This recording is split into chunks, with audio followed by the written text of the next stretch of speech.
We're back, brothers and sisters. You're listening to the National Action Network Saturday Action Rally, coming to you live on WLIB 1190 AM, and we're live here in the House of Justice, and in the 10 o'clock hour, we'll be live on the Impact Television Network. I'd like you to get on your feet right now for the founder and president of the National Action Network, the Reverend Dr. Al Sharp.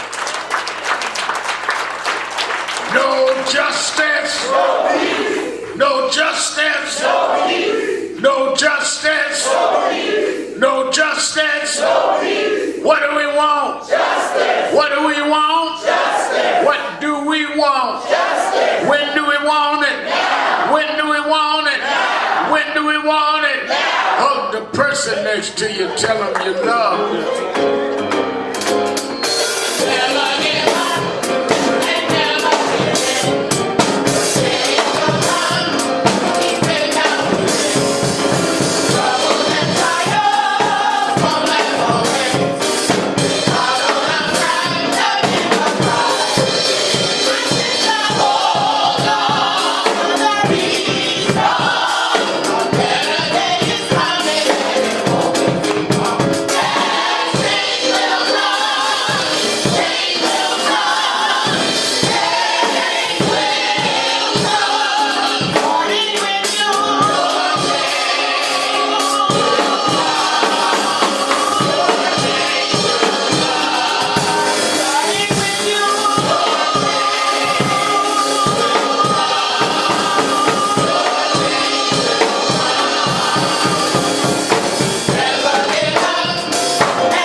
Change choir, give them a big hand. Give them a big hand. Certainly we're happy to be with you another Saturday morning for the Saturday Action Rally, and for you that are here live in the House of Justice, 106 West 145th Street in the Village of Harlem, and for you that are listening live on 1190 WLIB AM in New York, or watching Facebook Live, and those that will be joining us live nationwide on Impact Television in the next 10 minutes. We're happy to be with you another Saturday morning where the action is. Give a hand to our presiding attorney, Michael Hardy. And a hand to our musical director, Professor Brevon Neal.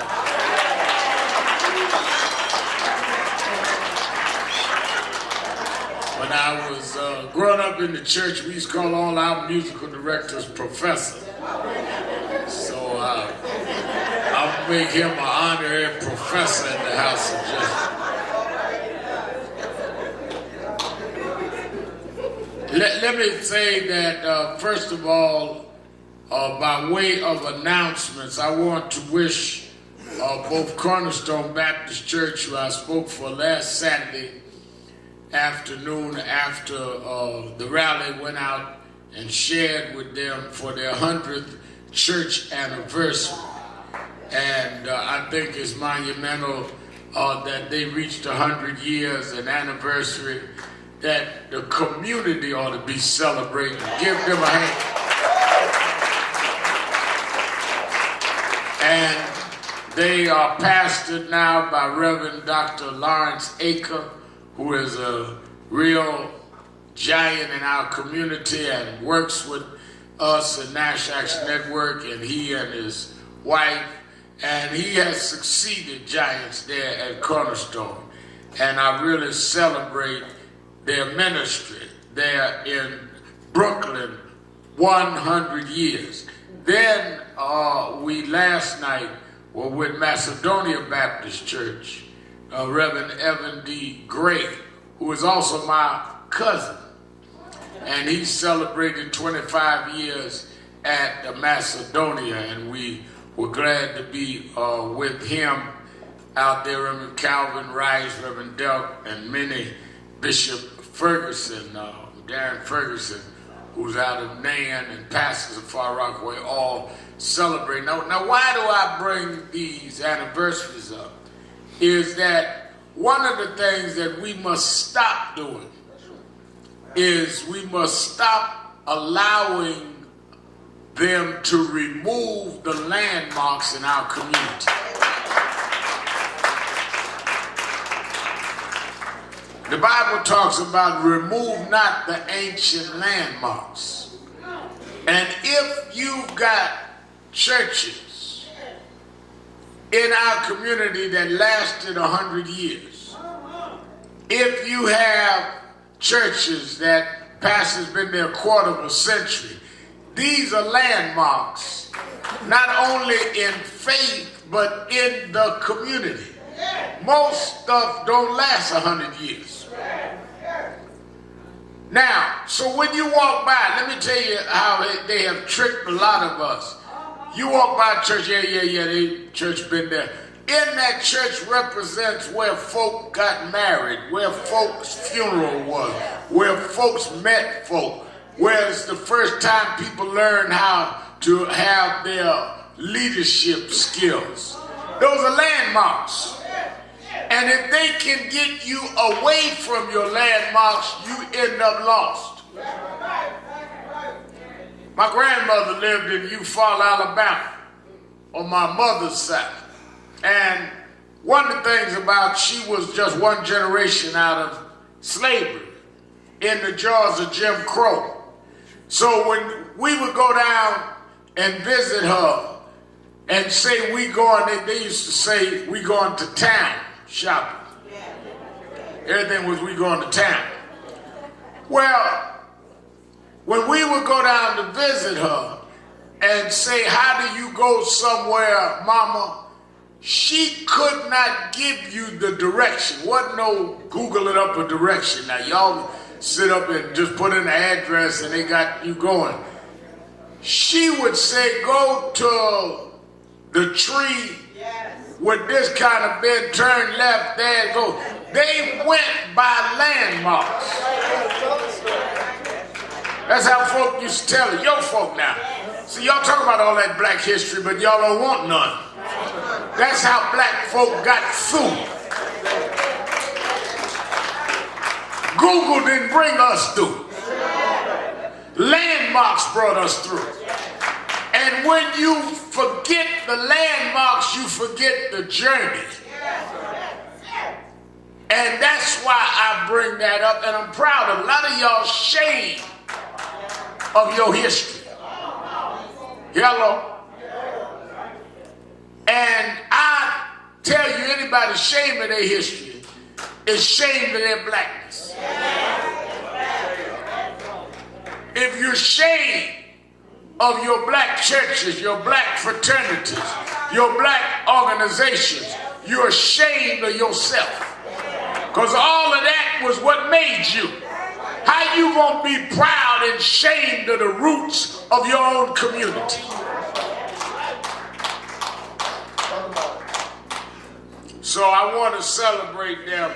I also want to be very mindful of our connection as a organization emanating out of the black church. One of the things that, as we build auxiliaries here, we've had, and you hear them in the first hour of the broadcast, our meetings starting next Saturday with 2 committees a week to strengthen. I want to meet with them directly to strengthen our auxiliaries and our memberships, because that's the framework we get out of the black church, and we're as strong as our groups. One of the reasons I'm meeting is some of y'all don't have meetings because y'all afraid y'all gonna get voted out. So I'm gonna meet the one, so if the members got something to say, they can say it to me. You know, that's the way they used to do a lot of Brooklyn, Harlem politics. They don't want no voter registration because they just want their crowd to vote. A lot of y'all don't want club meetings because you got enough to keep you in. We trying to build an organization, not your fan club. So I'm going to meet with them myself starting next week, 2 a week. I want to be also very supportive of and congratulate those that were in the elections, citywide elections this week. The mayor was reelected, Mayor de Blasio, the controller, Scott Stringer, public advocate, Letitia James, and those that were in the council races. And I want to congratulate, of course, those around the country. And when we go on Impact, I want to deal with some of the national elections. But I want to congratulate you that came out and voted. A lot of people do not understand that voting is not something we should not take seriously. And you know, one of the things that you got to learn is the difference between politics and nonsense. Yeah. Everybody get all these things. I've been in this thing long enough. I run for president and senator. Everybody announcing something and making a lot of noise, if they cannot get votes out and get it applied, it is a waste of our time. Noise ought to drive progress. Noise ought not entertain you doing wasteful things. Y'all got that?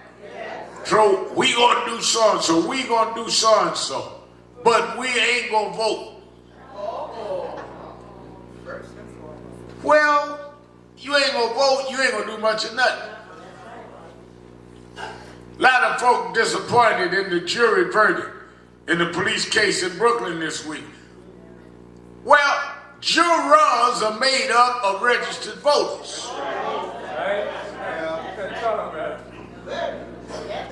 If you are not on the voter registration logs or rolls, you will not be on a jury. You can't get better juries dropping out of the system.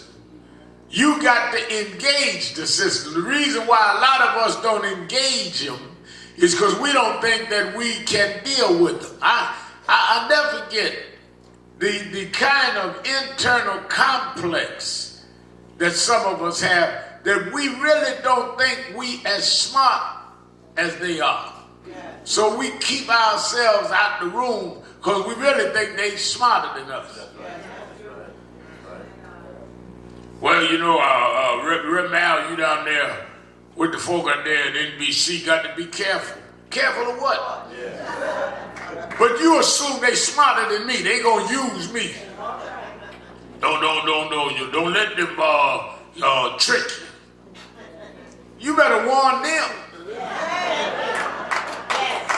The assumption is that we are always the dumb ones in the room.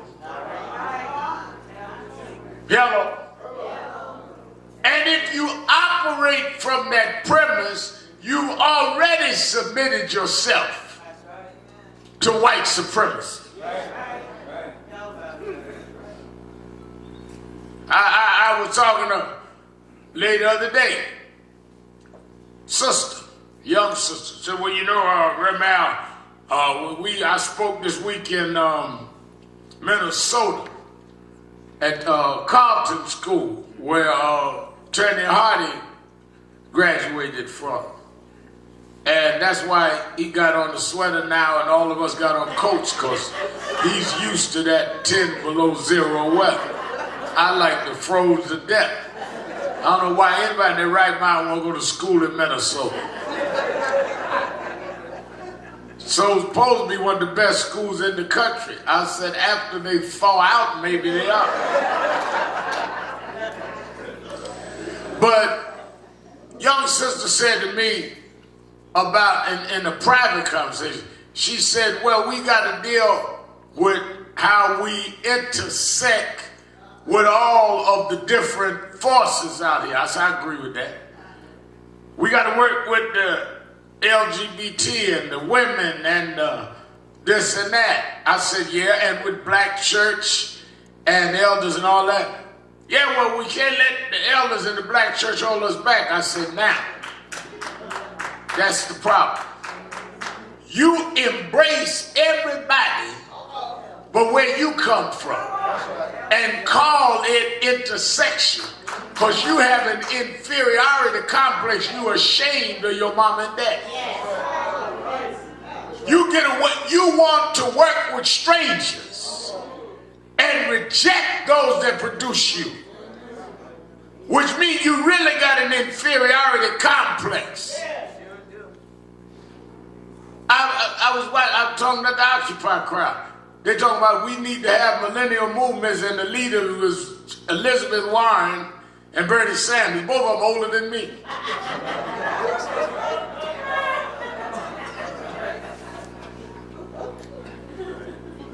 Having feminist rallies with Bernie speaking or Michael Moore.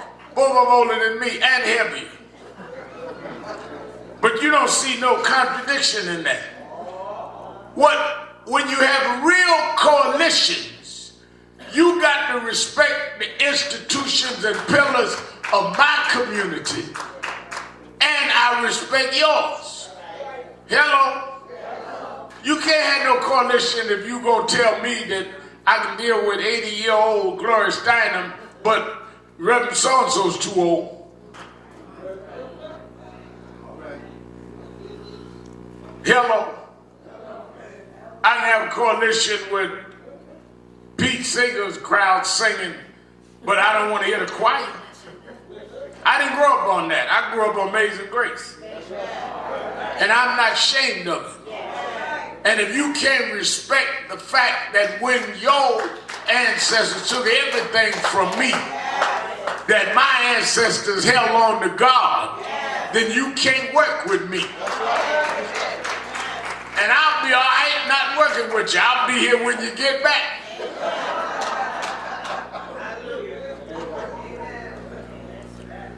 Let me get into my message for the day. Let me say this. I want to wish Rachel Nordlingers a happy birthday. And I want all of us to pray for Kerry Nordlinger. They messing around with his case, smeared his name. Now they trying to play games. I tweeted about it this week, and I want y'all out there listening to radio to know we are looking at that case. I've tried to stay out of this, but you know, something about this don't smell right. And I want you to know that my head follows my nostrils, so don't make me have to come out there, because I smell some stinking going.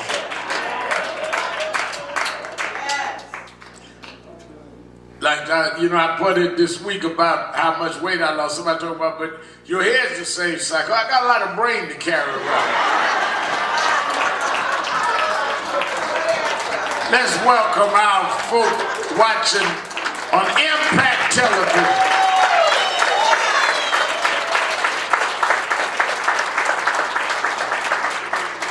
Let me say this by way of our national announcement. First and foremost is that today at 4 o'clock, I'll be leading with the ministers in Miami, Florida, the prayer rally for Congresswoman Frederica Wilson. Frederica Wilson stood up for the Sergeant Johnson that was killed in Nigeria, and President Donald Trump called his widow, talking about he knows what he signed up for. And Congresswoman Wilson stood up for her, and she was attacked by both President Trump and the Chief of Staff, the former general. So the ministers in Miami have come together because she's been under death threat and harassment. And they're standing up saying that they want to stand with her and let the world know they're with her. They asked me to come down and speak. I will be, soon as this rally is over, I'll be headed to the airport to join Congresswoman Wilson and the ministers in Miami at St. Agnes Church. You in the Miami area, be with us and support the Congresswoman at 4 o'clock. Then tomorrow morning on my show, Politics Nation with Al Sharpton, 8 a.m. Eastern, 7 a.m. Central on MSNBC, both Congresswoman Wilson and the widow of Sergeant Johnson, who was killed, will be my guest. I'm doing the show live from Miami. She is going to talk about how she feels now on the first Veterans Day, that her husband won't be with her. She has 2 children and is expecting one. And I want on Veterans Day people to see this widow, who the president called before she could even get to the coffin of her husband. Talking about he knows what he signed up for. Watch the show in tomorrow morning. Then this week, Wednesday night, the 15th, they on this show, they got Star. A lot of young people watch Star with Queen Latifah. And I'm doing a cameo appearance on Star. I didn't know. I'm not into the young thing. Ashley and them tell me about these little shows. So I went and did it because they told me I don't know what they doing the rest of the show. So if they doing something that y'all say, how could Rev be on it? Blame it on Ashley and Marcus. They the one told me to do it. Dominique said she pray about it, but Marcus and Ashley told me to go do it. So I'm gonna be doing that. Let me, as we look at this week, let me say this. On the victories by the Democrats, don't get so intoxicated with victory and so comfortable with victory that you end up setting yourself up for a loss. Sometimes we celebrate so till we end up missing the point. The fact that the Democrats had a good night in Virginia and in New Jersey and elected a black woman in Charlotte is a good thing. But the fact is that if they had used the same formula last year, Hillary Clinton would have been the president. What was the margin of victory? Blacks came out, and in big number. A lot of white women still voted for Trump in Virginia by voting for the Ed Gillespie, the gubernatorial candidate. We must learn that a lot of what was done in 16 was not only Russians, but it was a lot of Democrats that took us for granted. And the Russians were able to play on that with phony social media and other things. So when all this Donna Brazile and others coming out now is stuff I've been telling y'all for years. And you cannot take us for granted, and you cannot win without us. When you look at what they don't want to deal with, the third rail in American politics, they say, is race. I remember about a year and a half ago, Vanity Fair did this whole profile on me and said that I dealt with the third rail of race, which is why I was always controversial. Well, first of all, I didn't choose to deal with race. I was born black in America. Let's start there. So you were born into a racial situation. The question is how you going to deal with it. I also was blessed to watch all my life blacks that tried to run away from the issue and end up running right back into it. I spent time telling my daughter stories. I've been around some of the biggest political figures, some of the biggest entertainers and athletes of all times. And all of them were limited by race. I was like a son to James Brown and like a brother to Michael Jackson. Michael Jackson came here. Neither one of them were treated the same way Elvis and Mick Jagger was. As big as they got, there was a ceiling they wouldn't come through. Barack Obama, President of the United States, re-elected, and still had to answer where his birth certificate was. You never get around race unless you deal with race. And some of us were born and called to make the country still have to deal with the issue because you're not going to touch it. That's right. That's right. Right now, we're on a black, African-American owned inspiration station, and you got others that think they have the right to own our black church expression. Insulted that they can't maneuver a church that was born in the bowels of slavery and had to fight against white oppression. And now we fought all the way to the White House, and you won't decide who gonna be seen and what worship is credible. All of it is credible if it's praising God.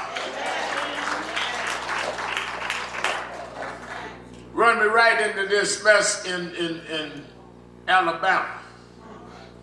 Now, most of you know my mother was born and raised in Dothan, Alabama, and is buried there. I still have relatives in Alabama. So when I heard about this whole controversy with Judge Roy Moore, I know Judge Roy Moore. Now, I don't know him personally, but I know who he is.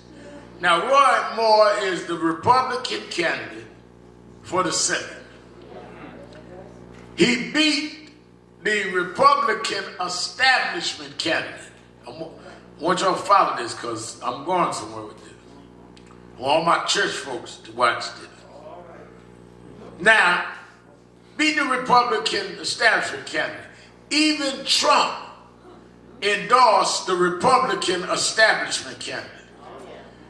But Bannon and the far right pushed Roy Moore. Roy Moore was known for defending Confederate statues. And he had been elected chief judge and was removed because he wouldn't move the Ten Commandment monument from the courthouse. Same guy. A lot of y'all didn't know the guy that fought and the Supreme Court ruled against that you cannot keep the Ten Commandments at the courthouse because there are those that don't believe in it. And he refused to move it, and they removed him from the chief judge. It was the same Roy Moore. Now, all of a sudden, several women have come out and said that Moore sexually assaulted and offended them in their youth. Right? 4. I think 3 or 4. 4. One of them said when she was 14, he was the assistant prosecutor took her to his house, stripped, and took her blouse off and sexually assaulted her as a minor. Right? Because the law in Alabama is you got to be 16.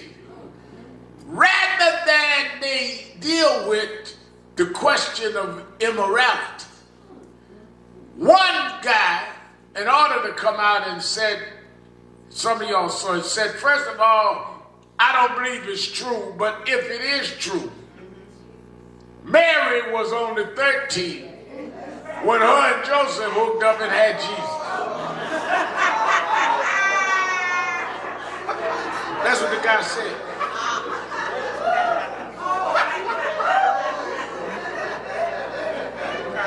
First of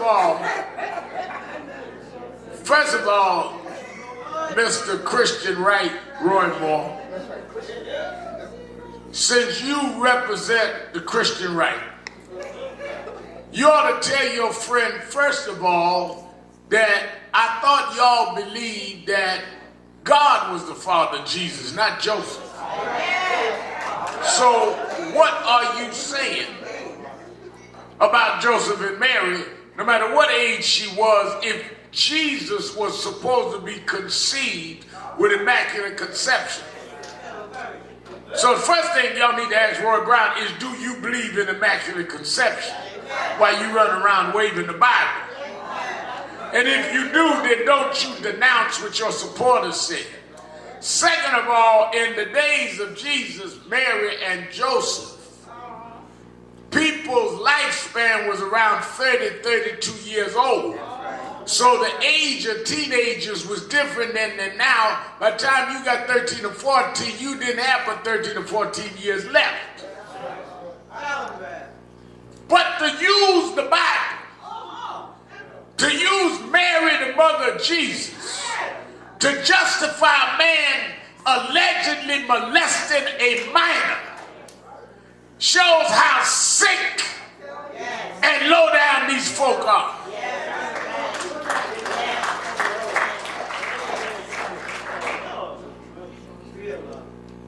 You going to go and try and justify this kind of molestation, this kind of sickness, by saying and dealing with this madness?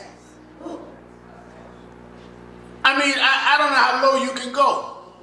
Now, some of them are saying, well, the reason that they the evangelicals would support no matter what is they want to have the Supreme Court stand because they want to change the LGBT laws and change the abortion laws. So let me get this right.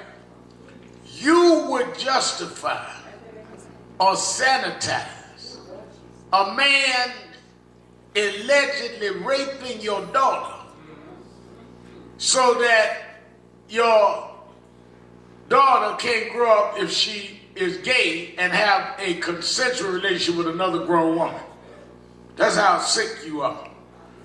I'm going to sacrifice this morality because I'm going to decide that morality.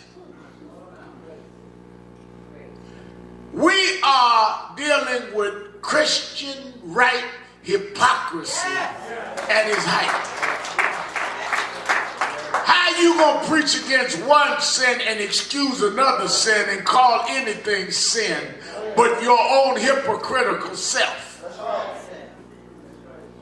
How you gonna support and let people use the Bible to support molesting young children? Well, Reverend, we don't know that it's true. Well, you didn't know it was true with Bill Clinton, but you said it was. All of a sudden now you got a pause on your button. Well, we have the right to investigate. All right, go on, do that. Then do that with everybody. But just like those on the left, I told them, they said, Don't let them beat up the victims. I said, funny, y'all didn't say that to me when I was standing up for Central Park and everybody else. I'm talking about those on the left. Y'all got different standings. I stood up for victims. You called me a pariah and everything else. Now y'all standing up talking about don't victim blame. I've been telling y'all that 40 years. But this malicious and this hateful manipulation of the Christian right needs to be dealt with by the real believers in the church. You gonna fight the court to keep the Ten Commandment monument in the courthouse while you violate half of them and we suspect maybe more. You don't need to keep the Ten Commandments, Roy Moore. You need to read them.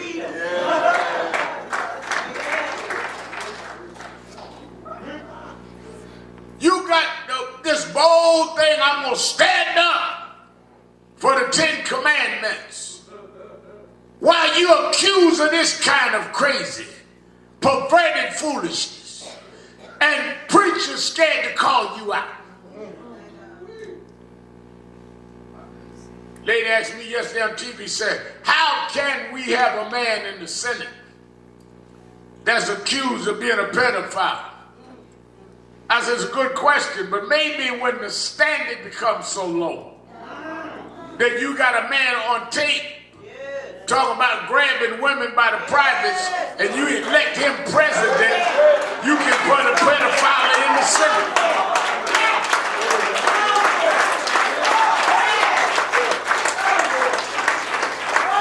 What are the standards left in this country?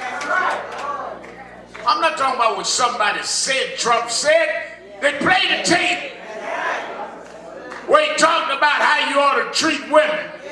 And you made him the president of the United States. So what message are you saying to your children? And why won't the ministers that claim to be born again and saved and sanctified and filled with the Holy Ghost and that with fire and scared to stand up to the Trumps of the world? There's something wrong with your Holy Ghost.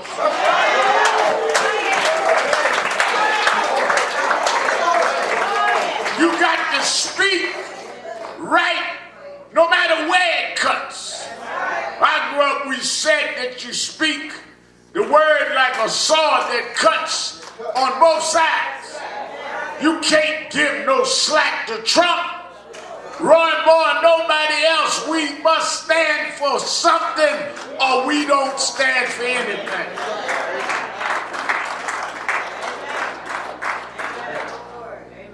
This Veterans Day weekend, when I think of how people went to foreign fields, that's why I'm on my way to Miami to stand with this widow of Sergeant Johnson, stand with Congresswoman Wilson. People went to foreign fields to defend this country. When they would come home and be treated not only like they weren't citizens, but like they weren't even equal human beings. People served this country and would come home and couldn't get served at a lunch counter in their hometown.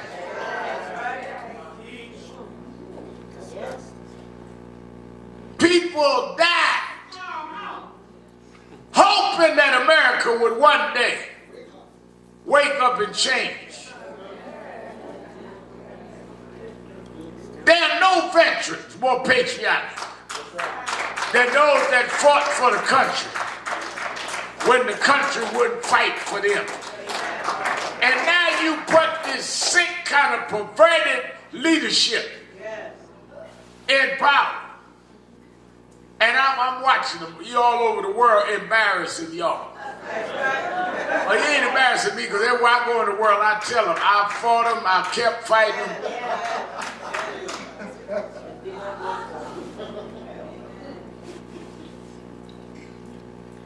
I look at our leadership First of all, it requires vision and courage. I want y'all to get this. It requires vision and courage to really be effective. Everybody that is used by God is tested.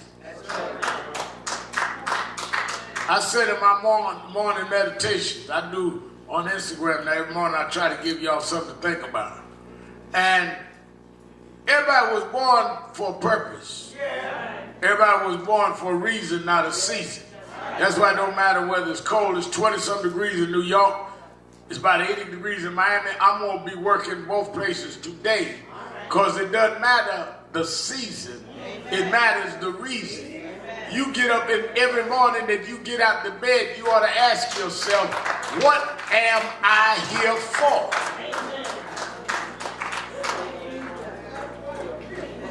I mean, you need to ask yourself that. Every day you get up, what is my purpose? Because you maybe should have stayed in the bed.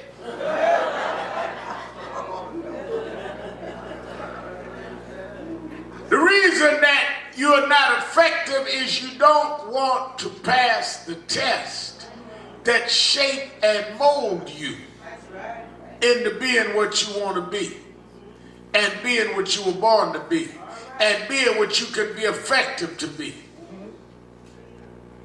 Now, everything that you are called into is not going to make sense to everybody else, but it fulfills the calling and fulfilling you in your soul. The people that we most respect in history are the people that had the courage to do things different. And they had to fight even their environment around them. Well, imagine Noah telling folk it was going to rain 40 days and how they laughed and ridiculed him, and even his own family thought he had lost his mind. Imagine Moses run out of Egypt after killing the Egyptian soldier, after finding out he was not Egyptian, he was an Israelite. He goes out into and put in another place and supposed to be one to taking care of the sheep. And he marries.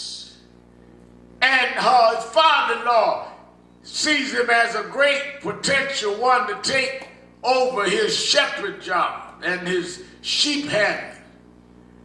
And all of a sudden, Moses come back and say, I was walking with Aaron and ran up on a bush that told me to go back to Egypt and tell Pharaoh to let my people go. Imagine how the kind of argument the father-in-law had with the daughter. They used to be out there tending to the sheep, and he's talking about going back to Pharaoh, talking about letting some slaves go, when he ought to be out there with the sheep. You want to be Moses, but you won't even argue with the father-in-law to say, get out my way, God told me to do something. You want to be Noah, but you don't want to tell your friends it's going to rain 40 days. You want greatness, but you don't want to make great steps to get there.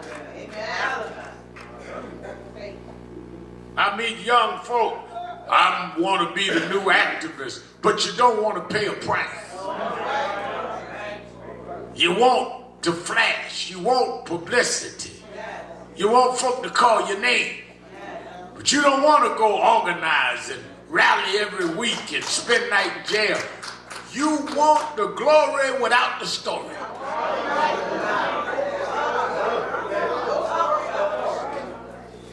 You want the gain without the pain.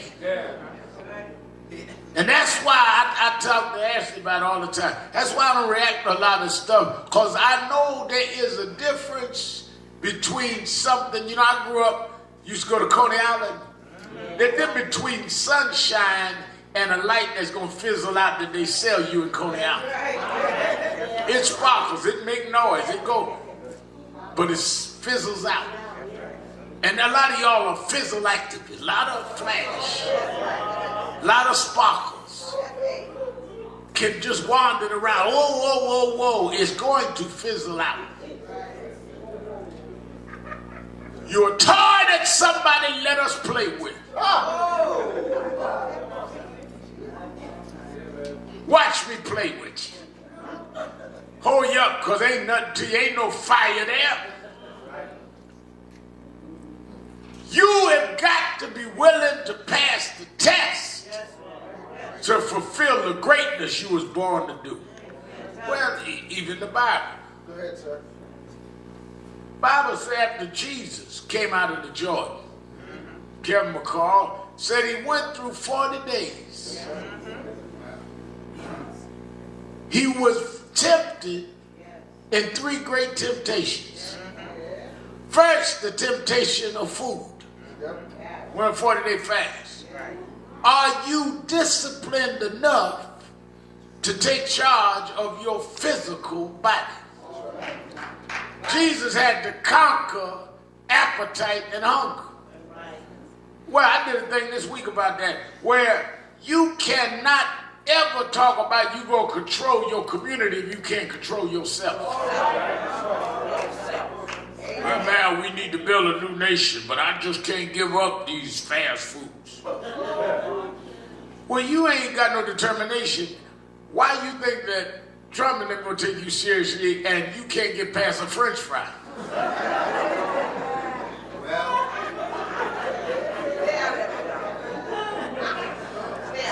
How you gonna scare Steve Bannon and you can't get past a candy bar?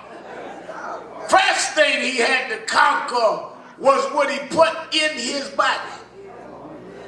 Not just for health reasons, but to test your discipline. How much control you have of yourself. If you can't put control on what you put in you, then how is God going to trust what comes out of you?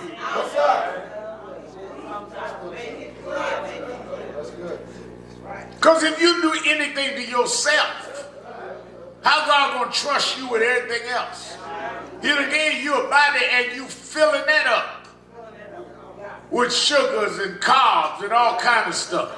Sit up and eat like you a cow getting ready to drag a wagon. And then lay up there in the bed asking God to help you with your heart.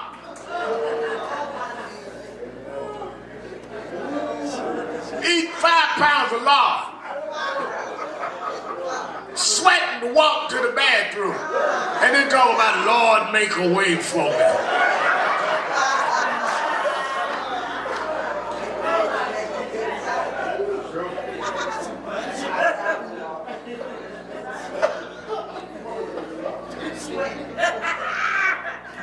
First thing Jesus said to deal with the temptation of hunger. But didn't stop there. The second temptation was that he was challenged that if he would bow to the powers of the world, that the devil would give him everything. Second thing you got to do is get past the favor of the powers of this world and work for the favor of God. That's great temptation. They're going to offer you great position, great recognition, going to exalt you. Can you resist that and say, no, I'm going to be faithful to the cause that God put me here for? On your job. Y'all ignore that we ain't fair here. I'll give you a promotion. I'll make you the so-and-so, the employee of the week. And you are tempted because you want to be accepted by unacceptable people.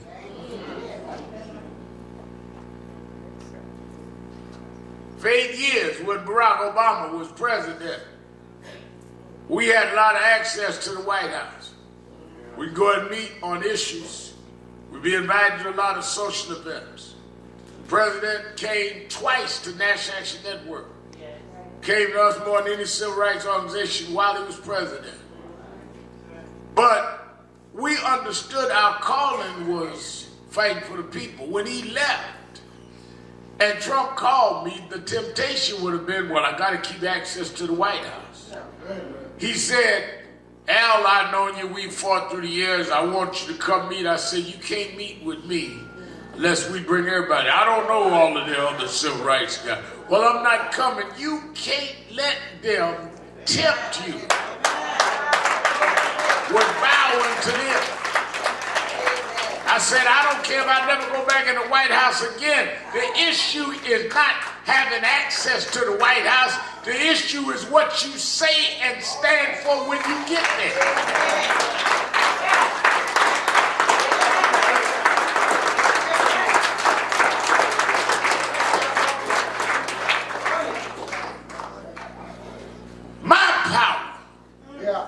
Comes from he who is the foundation of every house.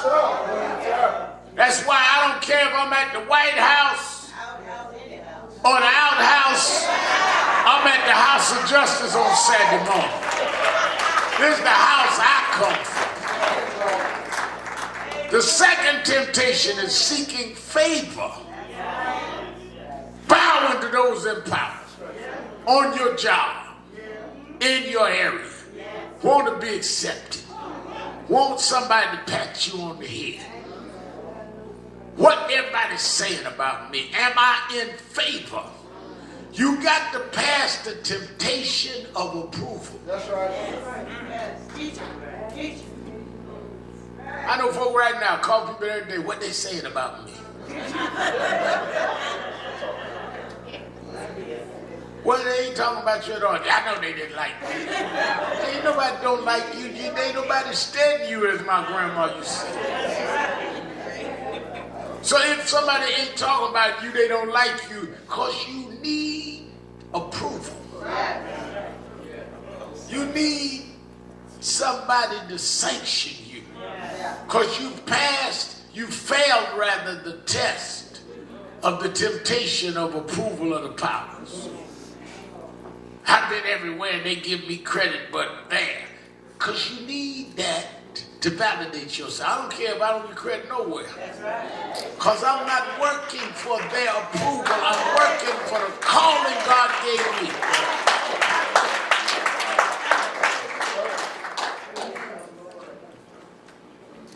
Third thing is when you get past the temptation of what you put in you, and when you get past the temptation of approval, third thing is then God will empower you. Yes, he will.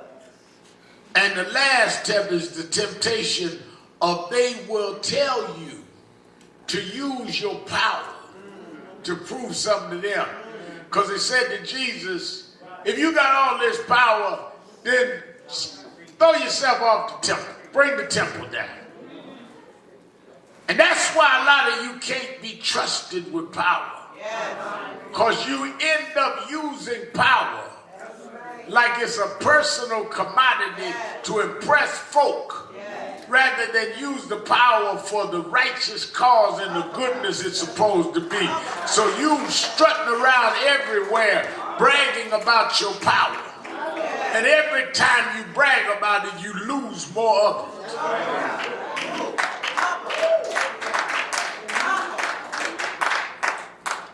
Who, you don't know who I am? No, I know who you really are. Because if you got to tell me who you are, you ain't nothing. I did this, I did that. Folk come to the house just, I did this, I did that. If you got to tell me, then what you did may not have mattered as much as you thought. But you need to get past these temptations. If God would let Jesus have to go through the temptation, then what makes you think you could fulfill yourself and not go through the same temptation? You need to sit down every once in a while and have a reflection session with yourself. Do I control what I put in my body? Am I seeking the approval of those that I'm impressed with or have power? And do I try to misuse the power God gave me, which is why God can't give me no more? I got show on MSNBC, I try to put stuff on nobody put on. I put a man on Sunday and done 40 years in jail. Nobody heard his story. We put Trayvon on first. I'm not trying to be anything but what I was called to be, and that's a preacher and an activist. I am not Al Roker. I'm Al Sharpton. I don't do the way. I change the way.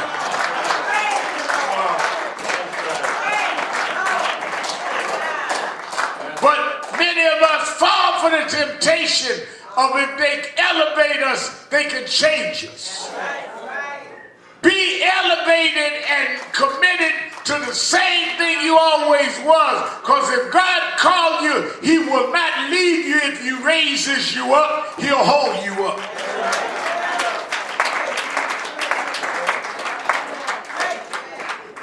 Well, right now, I go through arguments, Brandon, Isabel, all the staff, Kevin McCall, Dominic Ashley, everybody.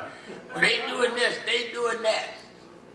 We try this, we try that. They get a little attention here, they get a little attention there.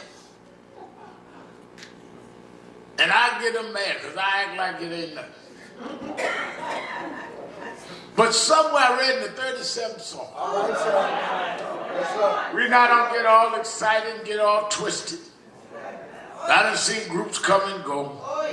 I'm on the way to Florida now. I remember we was down there doing Trayvon. Groups are, we this, we going to do that. Can't find it. Somewhere I read, in fact, we had it enshrined on James Brown's grave because it was his favorite scripture.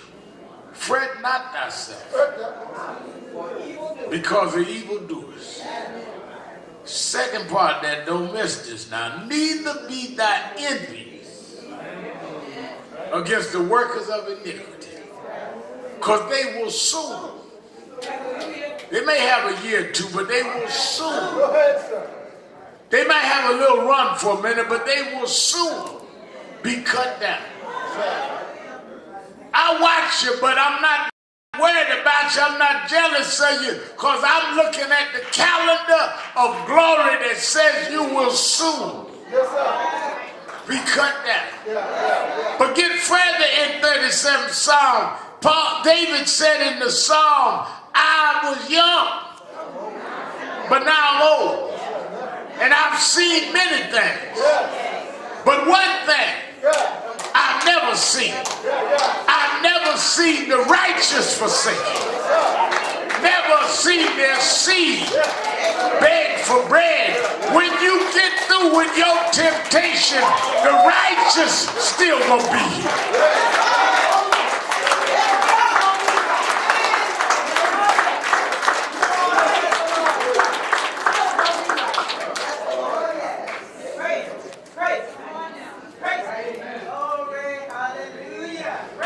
Next April, 50 years since they killed Martin Luther King. Let me tell you about the righteous forsaken. I met with folk all over the unions and President Obama and all, planning for what we're going to do 50 years later. 50 years after Dr. King was killed, marching for garbage workers in Memphis, Tennessee. Shot him down in cold blood on a balcony of a black motel in Memphis, Tennessee. 50 years later, though, the sheriff that locked him up is long forgotten. 50 years later, the jailer that took his Bible from him in the Birmingham jail is dead and long forgotten.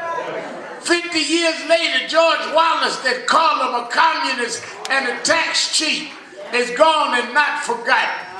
But 50 years later, the 2nd January in every year, white kids and black kids and Asian kids can't go to school.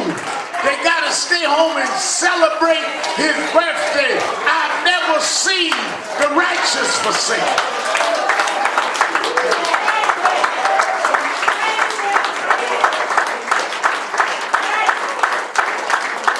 I tell you what got the neo-Nazis so mad. I'll tell you what got them enraged. When Donald Trump and these apologists for Confederate statues got to Washington to get sworn in, they had to come through the Potomac River and see a statue of a black preacher talking about, I have a dream. You can't get in Washington without seeing the Washington Monument, the Lincoln Memorial, the Jefferson Monument, and a monument for a black preacher that dreamed his way into history. I've never seen the righteous forsaken.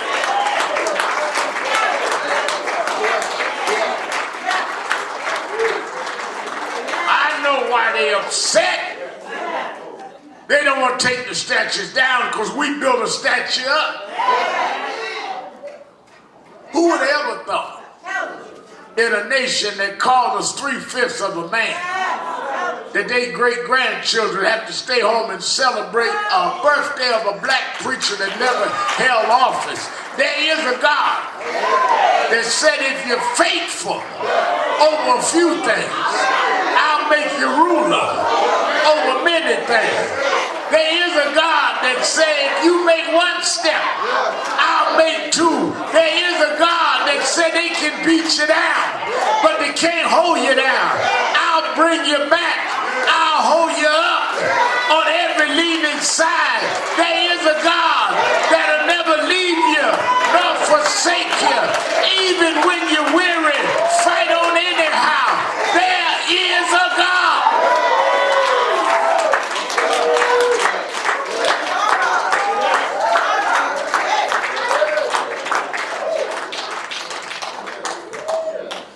That's why my mama used to like that song. A lot of y'all trusting in the Democrats. Some of y'all trusting in the Republicans. Some of y'all waiting on your friends, but mama used to cook eggs in the morning.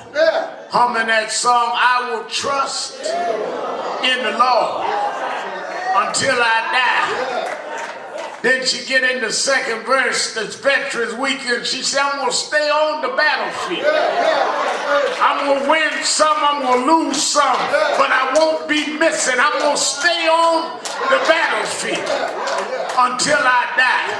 I'm going to treat everybody right. They may talk about me, they may backstab me, they may forget what I've done for them, but I'm going to treat them right anyhow until I die. Because if I bear my cross, if I fight against these temptations, he promised that I would wear a crown. No cross, no crown. Yes, sir. Our challenge is to keep on fighting. Our challenge is get past these temptations. Our challenge is the greatest in us is greater in us than what the world can do to try and bring us down. Yes, God is still on the throne. And he has a purpose for you and me. And if we get past the temptation of doubt and fulfill who he made us for, I know that God will never fail us. Why? Because every time I was finished, he made a way anyhow. I know that God is only waiting for us to be stronger than the temptations that try to bring us down every day. But I'm not going to let the temptations be the end of my story. And don't let it be the end of yours. The righteous has never been forsaken. History gives eternal life to those that stand up for what is righteous. And I want you to know that nobody knows the slave mistress, but everybody know Harriet Tubman. Nobody know the lady that ran the plantation, but everybody remembers Sojourner Truth. If you stand up for something, Babies unborn will call your name, because he promised I'll give you eternal life if you stand up for something. The rich will be gone and buried, but somebody will remember you stood up for something.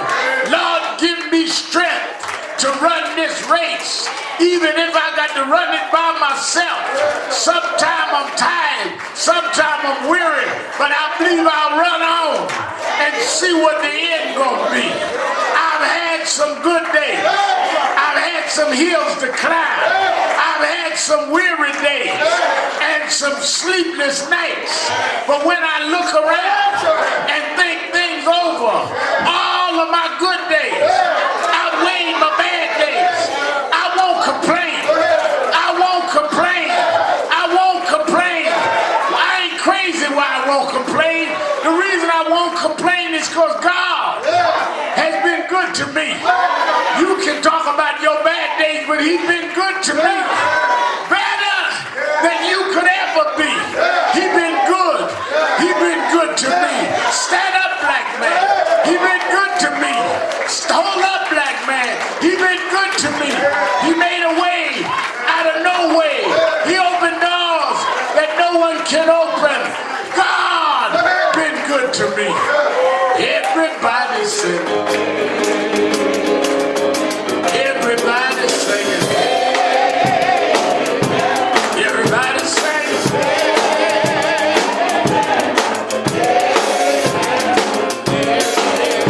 Everybody singing. Singing like you mean it. Singing like you mean it.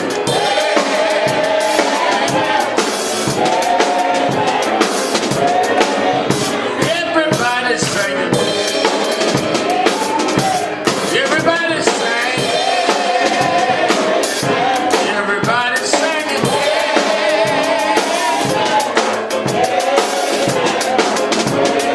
One more time, y'all. One more time, y'all. One more time, y'all.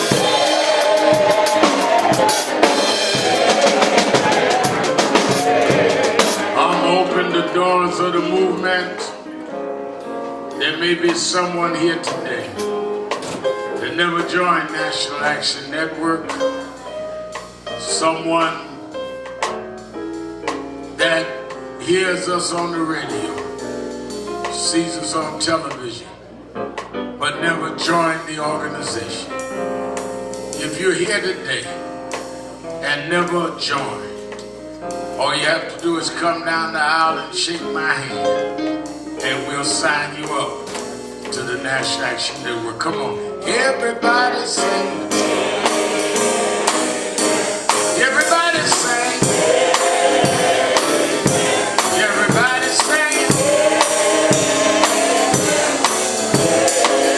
All right, let me shake everybody.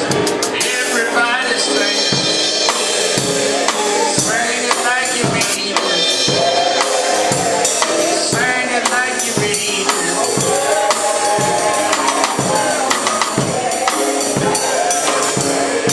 We want justice.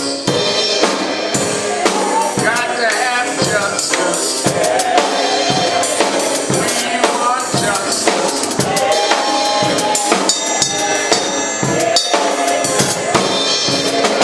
One more time, Lord. One more time, Lord. One more time, Lord.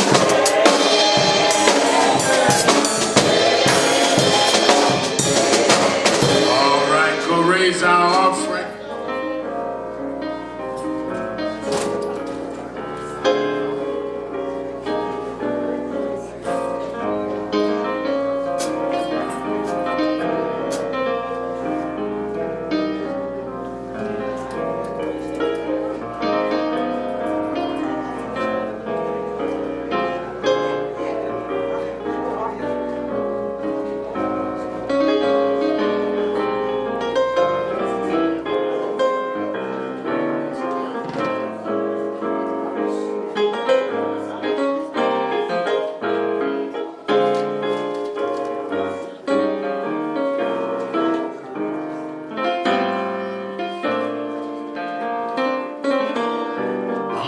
raise our offering.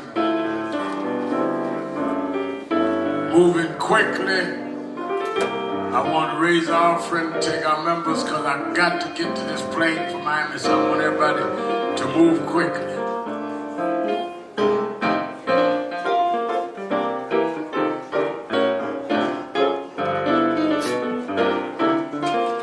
I need about 10 people, that can give $100 or more to come quickly. Come quickly. Minister Winston Gilchrist, $100.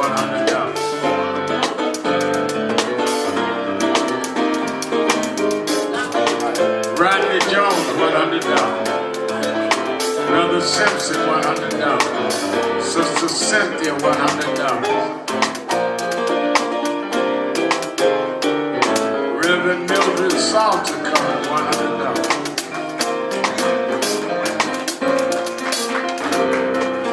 Come on.